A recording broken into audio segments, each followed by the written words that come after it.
Welcome to HortTube. My name is Jim Putnam. In this video, I'm going to go over my top 5 shrubs that have performed really well in the summer heat.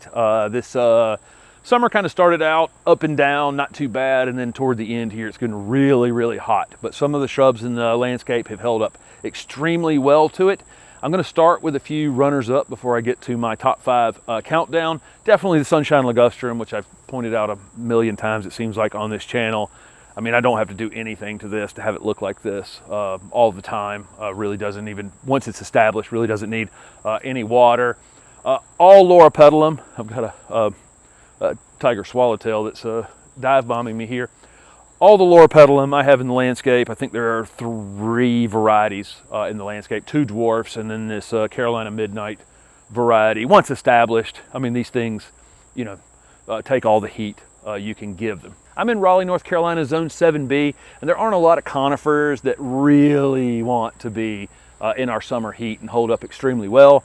Cryptomeria is an exception to that, and this little dragon prince Cryptomeria I have in this container just thrives in the heat of the summer here in the very hot south. I've got another one in the ground over by the building, and it was one of the first plants I put into this landscape. I have one more conifer in the front yard that's doing great. Let's go take a look. Next up is this nightlight Camaecyparis, and you can see this has been sitting out in my full sun, literally full sun front yard. It's sunny out here from 8:30 in the morning until basically the sun goes down in the evening, and this thing is absolutely thrived out here in the full sun. I've got it kind of surrounded by lots of annuals and lots of pollinators around it, but it's a standout in this garden. You can see it from across the yard, and again, super heat tolerant. One thing I can rely on in the landscape for not being needy are all of the Mahonia varieties that I have. This is Marvel. This is a Southern Living Plant Collection one. Beautiful plant, and it will get a giant cluster of yellow flowers on the top of it in the late winter. The pollinators absolutely love this plant.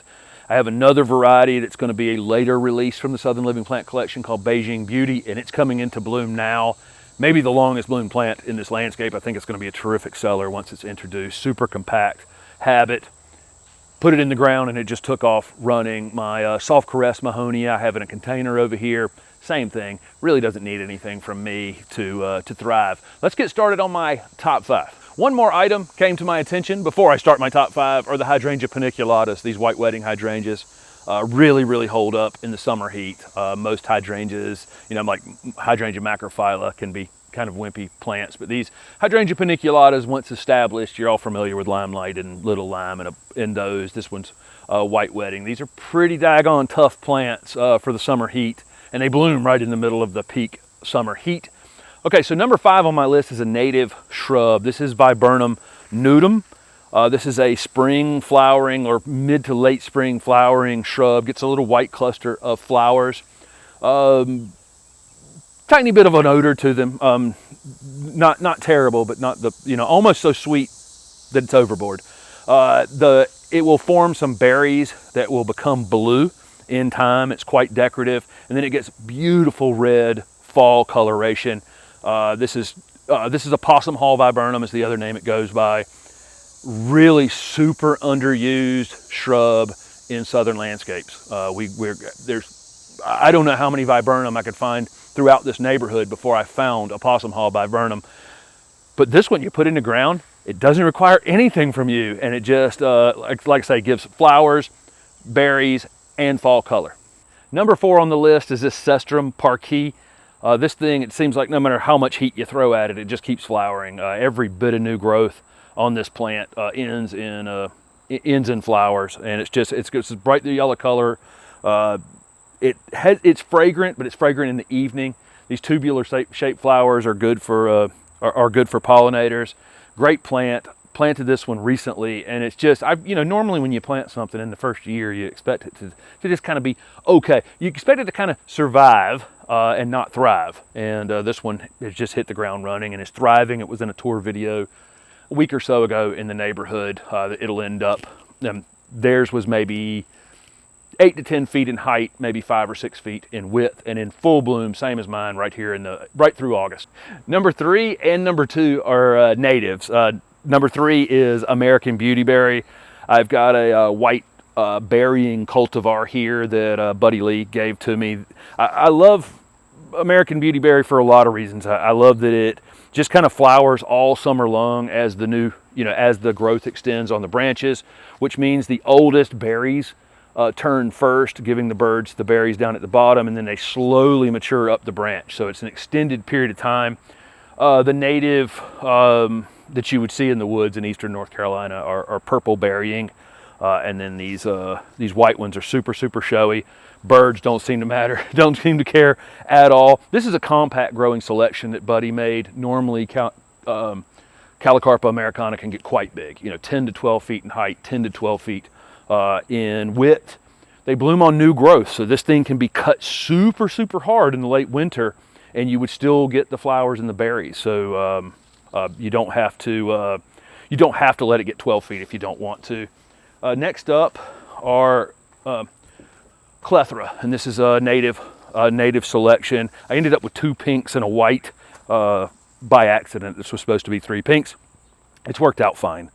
This will be fine. This white variety is definitely more compact than the two Ruby Spice Clethra in the back. This is just a fantastic native plant because it comes out with beautiful dark green foliage, and I mean beautiful foliage, and then it flowers a little later than other flowering shrubs, meaning most of your flowering shrubs kind of go off in the spring.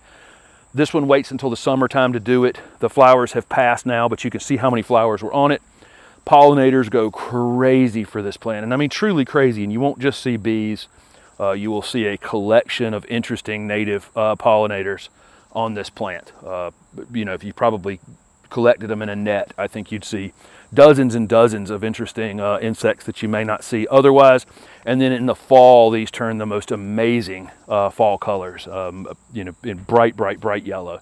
Number 1 on my it really takes the heat shrub list is Abelia. Abelia pretty much will never let you down in the heat of the summer.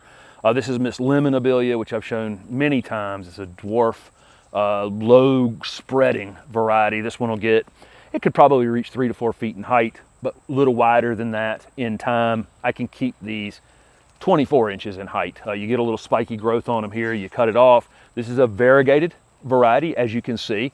There are green foliage varieties with pink flowers, green foliage varieties with white flowers, variegated ones with different colored flowers. A lot of introductions in Abelia. The one thing that I know about them is that they're all really industrial in the summer heat. These are out in the full sun in the middle of the front yard here in almost zone 8, Raleigh, North Carolina, getting cooked. These will actually take a tremendous amount of shade, and I mean really tolerate dry shade almost better than any other flowering shrub I've ever seen. Once established, they can compete with almost anything. I've got a green one over here by a light pole that just thrives over there by itself, completely ignored. Pollinators on them all day long. So there's my top 5 shrubs for really taking the summer heat, and I threw a bunch in at the beginning that are also pretty dang heat tolerant. These things are the things that you can kind of put in the ground, and once established, really not have to have a lot of inputs going forward. Thank you guys for watching and following along with the channel. Don't forget to subscribe so you're alerted when I put up upcoming content. Thanks for watching.